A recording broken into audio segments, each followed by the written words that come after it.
Samantala, naitayo na ang emergency shelter para sa mga evacuees sa Malilipot, Albay. Lain itong mabigyan ng mas maayos na matutuluyan ang mga internally displaced person at matiyak ang patuloy na pag-aaral ng mga kabataan. Si Raisa Lucido ng PIA Albay sa sentro ng balita. Agad nagtayo ang lokal na pamahalaan ng Malilipot, Albay ng emergency shelters para sa mga inilikas na pamilyang apektado ng pag-alboroto ng Bulkang Mayon. Ayon kay Malilipot Mayor Sinon Bolante, pansamantalang mamamalagi dito ang mga evacuated families sa San Jose Elementary School.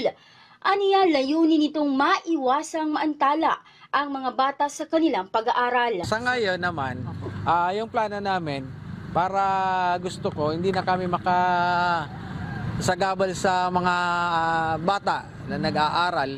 Kaya dito nagtayo din kami ng mga, ito binigay ng DSWD, itong family tent. Ayon kay MDRRMO Chief Engineer Alvin Magdaong, higit 300 pamilya o 1,466 katao mula sa Barangay Calbayog, Kanaway at San Roque ang nailikas sa nasabing paaralan. Nagtulong-tulong sa pagtayo ng emergency tent mula sa DSWD ang Philippine Army, Philippine Coast Guard, Department of Public Works and Highways at Philippine National Police.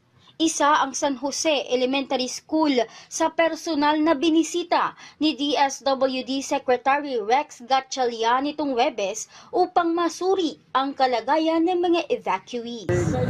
Para sa Integrated State Media, ito po si Raisa Lucido ng PIA Albay.